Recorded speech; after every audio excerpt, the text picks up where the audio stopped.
Habatus Renungan Harian Anak. Salam Habatus anak-anak, hidupku bagi Kristus. Mari kita berdoa. Terus kami mau mendengar Habatus ya Tuhan, seperti untuk guru yang menyampaikan firman Tuhan. Ini ya Tuhan, dan kami semoga kami mengerti isi Habatus ini dan menangkap apa pelajaran dari Habatus ini. Terima kasih Tuhan Yesus, kami berdoa, amin. Nah, anak-anak, Nabi Allah adalah orang yang dipilih Allah sejati untuk menyampaikan firman-Nya yang murni, baik secara lisan, ucapan maupun tulisan. Mereka menjalankan kehidupan yang benar juga, perkataan maupun perbuatan mereka. Tidak menggunakan sihir, bersedia menderita demi tugas yang dikerjakan. Tujuan utama mereka adalah kemuliaan bagi Allah. Tetapi nabi palsu adalah nabi yang menyembah Baal, Allah palsu. Baal, Allah palsu, maka nabinya disebut nabi palsu yang hidupnya hanya mengejar keuntungan diri sendiri. Nubuat atau firman yang disampaikan pun palsu, tidak benar. Ajarannya sesat, hanya untuk senangkan hati orang, tidak menegur dosa, hanya sampaikan yang enak-enak aja. Karena tujuan nabi palsu adalah kemuliaan diri sendiri. Nah, kisah ini dicatat di dalam 1 Raja-Raja 22 ayat 1-40. Anak-anak, Ahab raja yang jahat, tidak setia kepada Allah. Dia menyembah Baal, tetapi Allah tetap menunjukkan kasih-Nya. 3 tahun Ahab diberkati kedamaian dan tentram di kerajaannya. Raja Ahab menikmati berkat Allah, tapi berkat yang dia terima tidak membuatnya taat dan takut akan Allah. Malah jahatnya makin bertambah-tambah. Satu ketika Raja Ahab mau merebut kembali kota Ramot Gilead dari Ben-Hadad Raja Aram. Ahab meminta bantuan Yosafat. Yosafat adalah Raja Yehuda kerajaan Israel Selatan. Raja yang saleh dan mengandalkan Allah. Yosafat juga sangat memperhatikan kerohanian rakyat yang dipimpinnya. Ketika Yosafat usul untuk menanyakan kehendak Allah, Ahab sudah siapkan 400 nabi dengan sangat cepat. Semuanya memberikan jawaban yang mendukung Raja Ahab untuk merebut kota Ramot Gilead. Yuk kita baca sama-sama ayat 10 dan 11.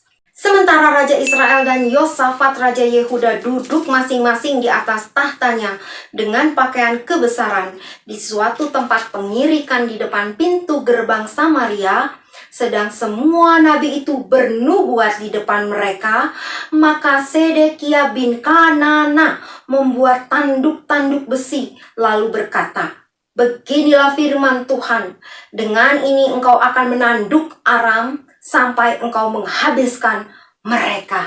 Nah, anak-anak, apa yang dikatakan Nabi Zedekia adalah firman yang palsu. Kenapa? Karena Zedekia adalah salah satu dari 400 nabi-nabi yang menyembah Baal yang dipercaya oleh Raja Ahab. Tetapi Raja Yosafat tidak bisa ditipu dengan tindakan Raja Ahab. Yosafat membutuhkan Nabi Allah. Maka hadirlah Mika, Nabi Allah, Nabi sejati. Tidak seperti Nabi Zedekia yang menyampaikan firman palsu. Nabi Mika menyatakan kehendak Allah, yaitu Ahab akan maju berperang dan akan ditimpa malapetaka. Anak-anak, Ahab tidak sungguh-sungguh mencari kebenaran sejati dalam hidupnya. Sebaliknya, kekuasaan yang dia miliki membuatnya mengabaikan, membuang, meremehkan kebenaran yang sejati. Malah pilih kebenaran palsu. Tindakan Ahab yang memilih kebenaran yang palsu adalah dosa. Tetapi ketika kamu dan saya pun tidak memilih kebenaran yang sejati, tetapi hanya mau yang enak-enak aja, misalnya ikut Tuhan, pasti sukses terus, sehat terus, kaya terus, itu juga dosa.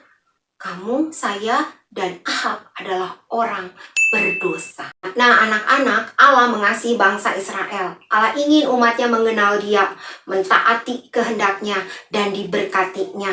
Maka Allah mengutus nabi-nabinya, nabi yang sejati, yang selalu menyampaikan firman yang murni, sejati, yang membawa umatnya kembali kepada Allah yang sejati.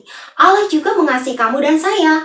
Allah juga memberkati kamu dan saya dengan firman-Nya yang sejati yang tertulis di Alkitab. Dengan membaca Alkitab, kita tahu betapa Allah mengasihi kita.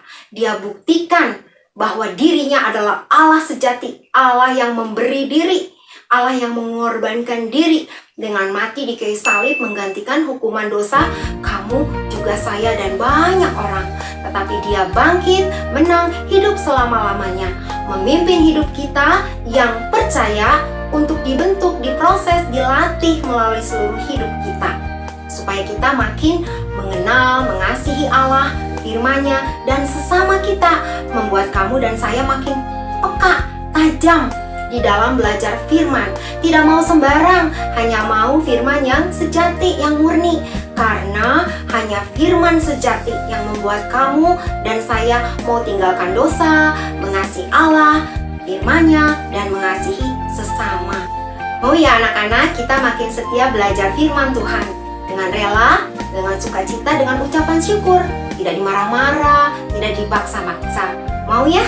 Habatus, hidupku bagi Kristus. Nah, buat anak-anak yang belum percaya Tuhan Yesus, mau percaya kepada Allah yang sejati, yaitu Tuhan Yesus Kristus, Yohanes 14 ayat 6.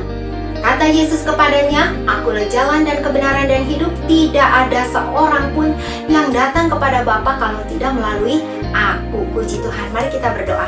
Bapa, kami bersyukur karena kami boleh dipimpin oleh Allah yang sejati, yang terus membentuk hidup kami, agar hidup kami sesuai dengan panggilan Allah sejati, yaitu mengasihi Allah, mengasihi firman-Mu, mengasihi sesama kami, dan hidup yang meninggalkan dosa.